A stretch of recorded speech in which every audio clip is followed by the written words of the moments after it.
You know, Sometimes the people you love the most are the ones who break your hearted in ways you never expect. My name's Uncle Ray, and this is the story of how my own nephew sold my old car for $200, and how what he found inside that car changed both our lives forever. Now, before you judge him, just listen to the whole story, because in the end, even I didn't see the twist coming. That car wasn't just metal and tires to me. It was my life's journey on four wheels, a faded blue '89 Toyota Crown. The paint was peeling, the mirrors cracked. But to me, it was home. You see, that was the car I used to drive my late wife, Mary, around town. We'd go to Sunday markets, small road trips. Even our first date was in that same car. That car held laughter, tears, arguments, forgiveness. When she passed away 5 years ago, I couldn't bring myself to sell it. It sat there in the driveway, covered in dust. But I'd still wipe it clean every week. Neighbors called it that old wreck. But to me, it was the only thing left that still smelled like her perfume. My nephew Jordan didn't get it. He's 24, smart, but always in a rush. He's got this make money fast mindset. You know the type. Always scrolling, always talking about investments, always saying, "Uncle, you gotta let go of the past." Every time he came over, he'd look at the car and say, "Uncle, why don't you just sell that junk? I can help you get a few $100. You could use it." And I'd just smile and say, "Not everything's about money, Jordan." He'd laugh, roll his eyes, and go back to his phone. A few months ago, things got tough. My knees were getting worse. The doctor said I'd need surgery soon, and my pension didn't stretch far. Still, I never asked anyone for help, not even Jordan. He'd visit once in a while, mostly when he needed advice about life or girls. I loved that boy like my own son. One day he came over looking stressed. He'd lost his job.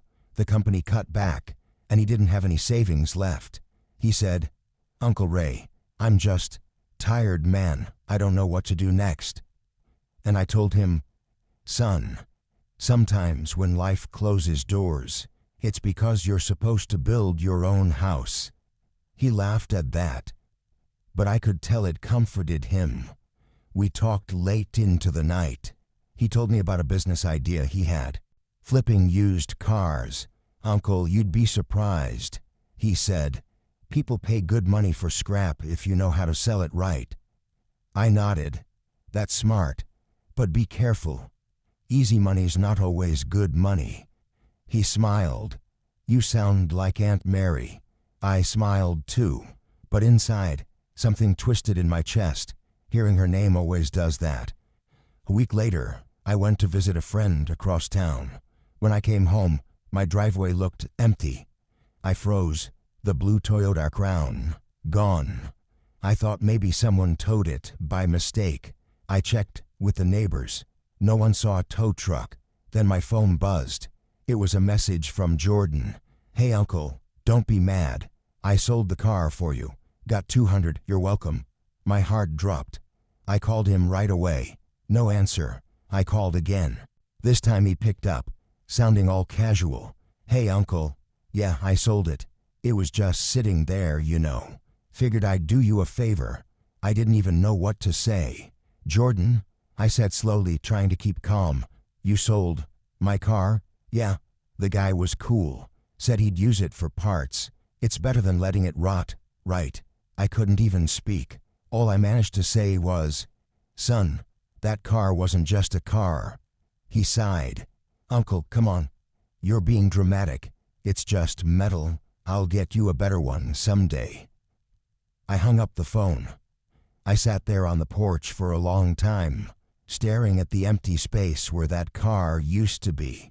I felt like someone ripped a piece of my soul away. That night, I couldn't sleep. Every sound outside made me think it was her. Mary, whispering through the wind, asking why I let it go. The next morning, Jordan showed up at my door. He had that guilty look, the kind a man gets when he knows he messed up. "Uncle," he said, "I didn't mean to upset you. I just thought—" I raised my hand.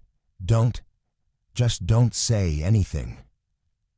He stayed silent for a while, then said softly, "I'm sorry, Uncle. I really am." I looked at him and sighed. "It's done now," I said. "Just promise me one thing. Next time you make a decision like that, think with your heart, not your wallet." He nodded. "I will." He left after that, but something in his eyes told me he was holding back. Later that week, he texted me again. "Uncle, you won't believe this. The guy who bought your car called me. He found something inside." I didn't reply right away. He called me a few hours later. His voice was shaking. "Uncle, he found a small metal box under the driver's seat. It had your name on it." My heart skipped. For the first time in days, I felt alive. I whispered, "Did he open it?" He said, "Yeah, and Uncle, I think you should see this yourself." The next morning, Jordan came over with the box. It was old, rusted, but I recognized it instantly. It was the box Mary gave me on our 25th anniversary. I remember her smile that day. She said, "Don't open it now. Open it when you feel lost. It'll guide you back." I never opened it. I just kept it hidden in the car. Our special place. My hands trembled as I took it from him. Jordan looked nervous. "Uncle," he said quietly, "I think you should know. The man who bought the car tried to give it back, but it broke down halfway. He said it just stopped running, like it refused to go any further." I opened the box. Inside were letters, gold-yellowed, written in Mary's handwriting. Dozens of them, each one dated. One for every year we'd been married. The first letter read, "If you're reading this, Ray, it means I'm not by your side anymore. But don't cry, my love. You gave me the best years of my life. I want you to keep living. And when you feel lost, come find me in our memories." Tears fell before I could stop them. Jordan just stood there, silent. He whispered, "Uncle, I didn't know. I swear I didn't know." I shook my head. "I know, son. I know." We sat there for hours, reading every letter. Some were funny, some were heartbreaking.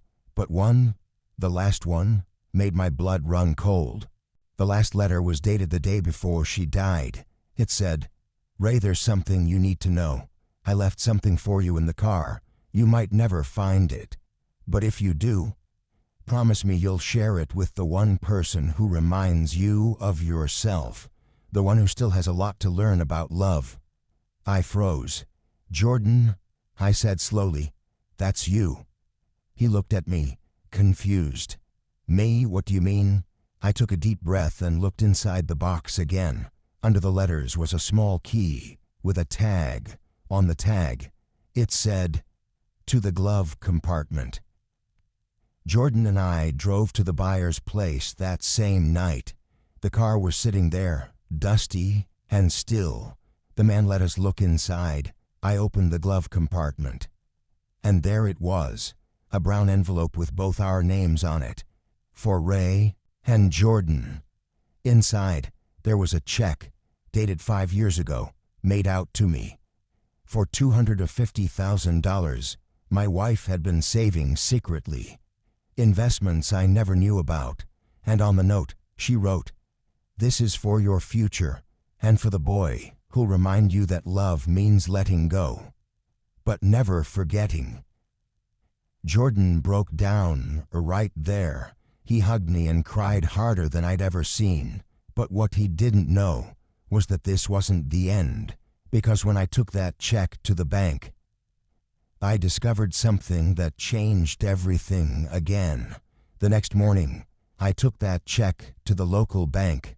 It was faded, but still readable. The teller looked at it, then looked at me. "Sir, this check is from 5 years ago." She said softly, "It might not even be valid anymore." I sighed. Could you just check, please? She nodded and walked away with it. I waited. Minutes felt like hours. Finally, she came back. With the bank manager. Mr. Thompson, he said, can you step into my office for a moment? I followed him, confused.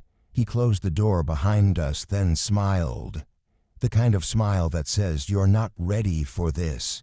Mr. Thompson, that account still exists. In fact, he paused, typing something into his computer. It was renewed, automatically. It's been accruing interest. I blinked. Interest? What do you mean? He turned the screen slightly toward me. The balance read, $427,012.56. I couldn't breathe. That was almost $500,000.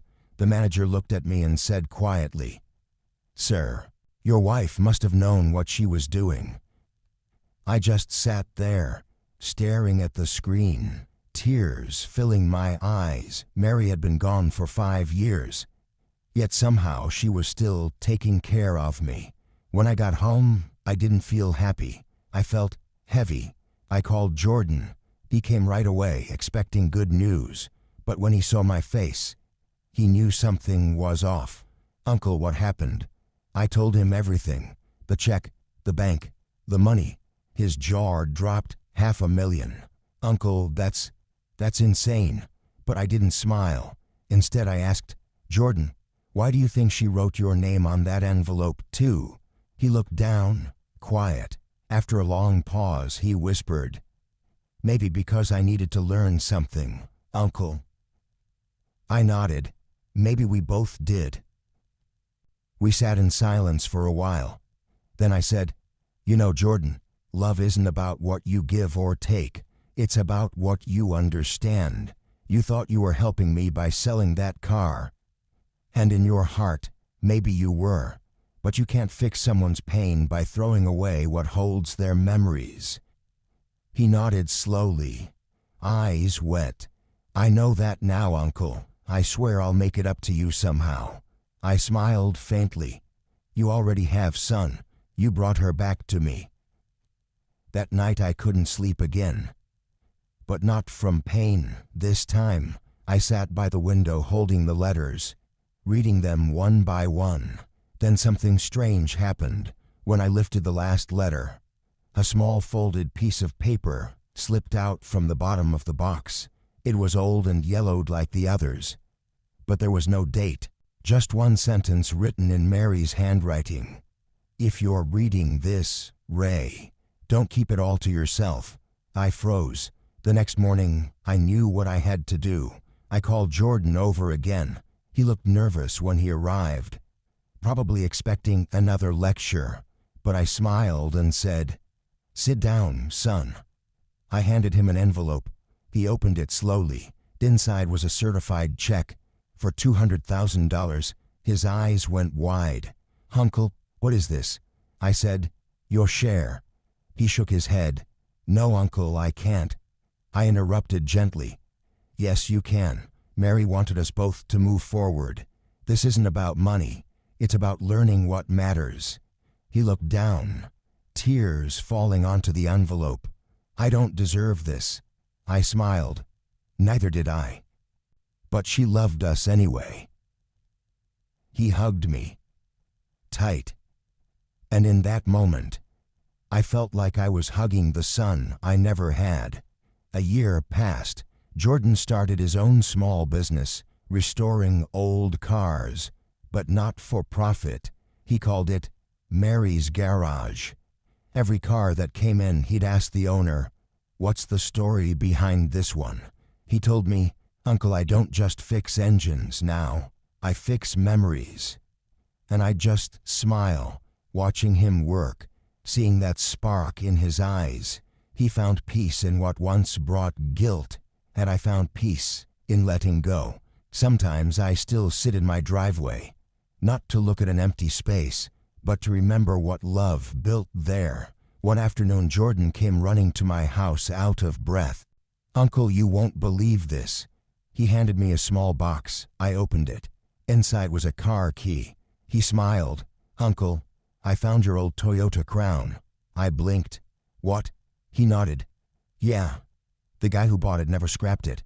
He said after it broke down that day, no one wanted to touch it. I tracked it down, fixed it up, and now, he pointed outside, there it was, shining clean new paint, the same old car, but alive again. I walked up to it slowly. When I touched the hood, a gust of wind brushed past me. I swear I could smell her perfume again. I whispered, "You came back, didn't you?" Jordan grinned.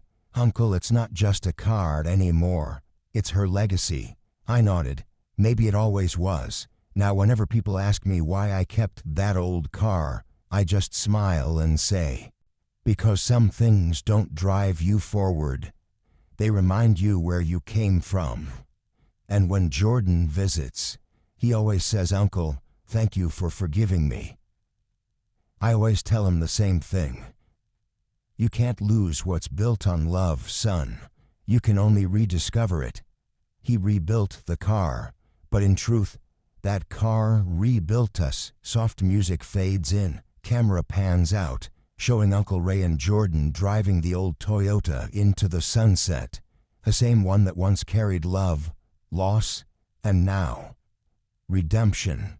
Some stories don't end when someone's gone. They live on in the people who learn from them.